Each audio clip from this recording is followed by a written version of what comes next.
नमस्कार, मैं हूं आपके साथ शिखा चौहान और आप देख रहे हैं पीआरबी। हरियाणा चुनाव के नतीजे आने के बाद बीजेपी और कांग्रेस के बीच का दंगल थमने का नाम नहीं ले रहा है। 90% चार्ज से बीजेपी को मिली जीत, कम वाली से कांग्रेस को। 20 सीटों पर की गई गड़बड़ी। कांग्रेस ने हरियाणा चुनाव के नतीजे में मतगणना में के दौरान गड़बड़ी की शिकायत दर्ज कराई है। जी हां, इस मामले में कांग्रेस नेताओं का डेलीगेशन दिल्ली में चुनाव आयोग के अधिकारी से मिला। उन्होंने कहा कि चुनाव में इस्तेमाल होने वाले ईवीएम हैक की गई थी, जिसमें से एक नहीं, दो नहीं, तीन नहीं, बल्कि 20 सीटों के नतीजों में हेराफेरी की गई है। इसी के साथ कांग्रेस ने पानीपत के जो है काउंटिंग सेंटर का एग्जाम्पल देते हुए कहा कि यहां शहरी सीट पर जिन ईवीएम की बैटरी 90% चार्ज थी, उसमें जो है 70% वोट भाजपा के पक्ष में निकले और जिन ईवीएम की बैटरी 40 से 50% चार्ज थी, उनमें कांग्रेस को लीड मिली। बोले चुनाव आयोग को ऐसी ईवीएम को सील कर उनकी जांच करानी चाहिए। आपको बता दें कि अक्टूबर को हुई मतगणना में भाजपा को 48 तो वहीं कांग्रेस को 47 सीटों पर जीत मिली। इसके अलावा एनलो को 2 और 3 पर जो निर्दलीय थे वो जीते। बड़ी खबर यह है कि तीनों निर्दलीय विधायकों ने आज बुधवार को बीजेपी को अपना समर्थन दे दिया है। जी हां, इसी के साथ आपको बताते हुए चलते हैं कि हरियाणा में हार कांग्रेस के गले से नीचे नहीं उतर रही है। इसी के चलते कांग्रेस के जो बड़े बड़े नेताओं की ओर से एक के बाद एक संगीन आरोप लगाए जा रहे हैं, दावे किए जा रहे हैं। चुनाव आयोग में शिकायत दर्ज कराने के बाद मीडिया से बातचीत के दौरान कांग्रेस के बड़े नेता पवन खेड़ा ने इस मुद्दे पर क्या कुछ कहा, देखिए स्क्रीन पर चल रही वीडियो में।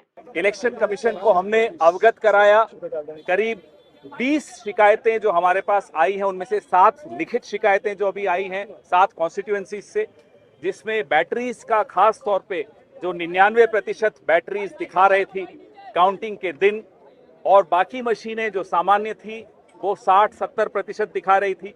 उससे हमने चुनाव आयोग को अवगत कराया और चुनाव आयोग ने हमें ये आश्वासन दिया है और उसके बाद वो सारी मशीनें सिक्योर कर दी जानी चाहिए ताकि उससे कोई छेड़ाछाड़ी न हो सके जब तक जांच पूरी नहीं हो जाती।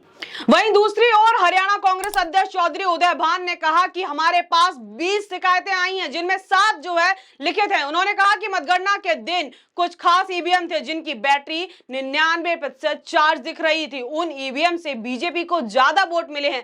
बोले मतगणना के बाद बैटरी इतनी चार्ज नहीं रह सकती। मतगणना के बाद बैटरी का इतना चार्ज होना ही हमारे संदेह का मुख्य और बड़ा कारण है। उन्होंने कहा कि बाकी जो सामान्य ईवीएम थी उनकी बैटरी 60 से 70% थी, उसमें जो है बीजेपी नहीं जीत रही थी। इस बारे में हमने आयोग को बता दिया है। हमने कहा है कि जिन मशीनों की शिकायतें की गई हैं उन्हें उनकी जो है जांच पूरी तरीके से होनी चाहिए। उन मशीनों को जो है सील करके उनकी जांच करानी चाहिए चुनाव आयोग को। और आयोग ने भी हमें जो है इस जो हमने शिकायत की है उस पर आयोग ने भी हमें पूरा भरोसा दिया है कि इस पे जो है जांच कराई जाएगी। उदय भान ने इस दौरान कार्यवाहक मुख्यमंत्री नायब सैनी के बयान का भी जिक्र किया। जी हां, उदय भान ने इस दौरान कार्यवाहक मुख्यमंत्री नायब सैनी के बयान का भी जिक्र किया। बोले सीएम ने मतगणना से पहले चंडीगढ़ में प्रेस कॉन्फ्रेंस में कहा था कि उन्होंने सारी जो है व्यवस्थाएं कर रखी हैं, भाजपा पूरी बहुमत के साथ सरकार बनाएगी, किसी से भी सपोर्ट लेने की भी जरूरत नहीं पड़ेगी। तो क्या नायब सैनी इसी व्यवस्था की बात कर रहे थे जो ईवीएम में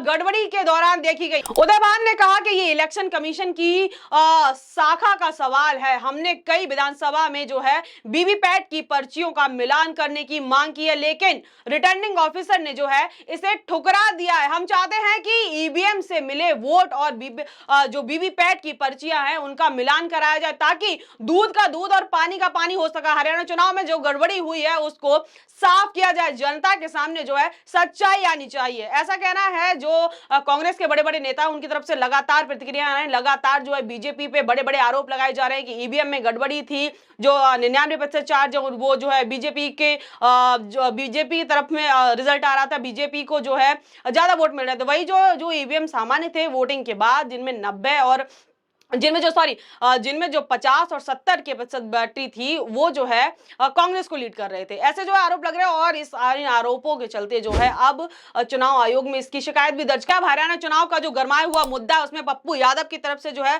प्रतिक्रिया आ गई है। क्या कुछ लिख रहे हैं आपको बताते हैं। देखिए पप्पू यादव यहाँ पे लिख रहे हैं कि हरियाणा चुनाव में बैलेट की गिनती में कांग्रेस 74 सीटों पर आगे थी, ईवीएम की गिनती में मात्र 35 सीटों पर कैसे सिमट गई।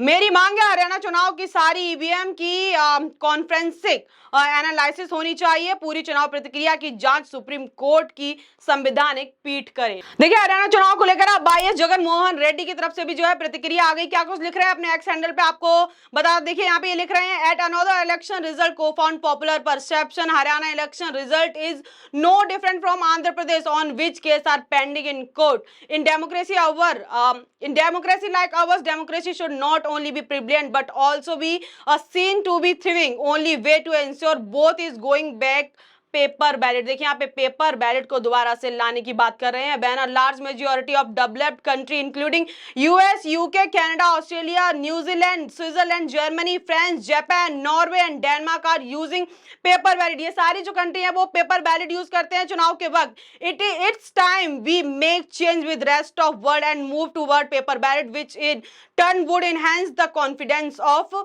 Electorate. The lawmakers should come forward instead confidence। देखिए लॉ मेकर्स को आगे आना चाहिए इस मुद्दे पर और जो है पेपर बैलेट को वापस लाने की बात कर रहे हैं वाईएस जगन मोहन रेड्डी। तो ये मामला जो है अभी तक आग पकड़े हुए है, जबकि चुनाव के जो नतीजे हैं परसों ही आ चुके हैं। 8 अक्टूबर को चुनाव के नतीजे आ गए, पर ये मामला जो है शांत होने का नाम नहीं ले रहा। हर कोई जो है भरोसा नहीं कर पा रहा है कि हरियाणा में बीजेपी की सरकार बन गई, क्योंकि कयास लगाए जा रहे थे कि सरकार कांग्रेस की बनने जा रही है। तो इस मुद्दे में बस इतना। ऐसी तमाम नई खबरों के लिए, ऐसी तमाम नई अपडेट्स के लिए इस मुद्दे पर जुड़ रहिए हमारे साथ और देखते रहिए पीआरबी। आपकी क्या राय इस पूरे मुद्दे में हमें कमेंट सेक्शन में जरूर बताइए। तब तक के लिए मुझे दीजिए इजाजत। बहुत बहुत धन्यवाद।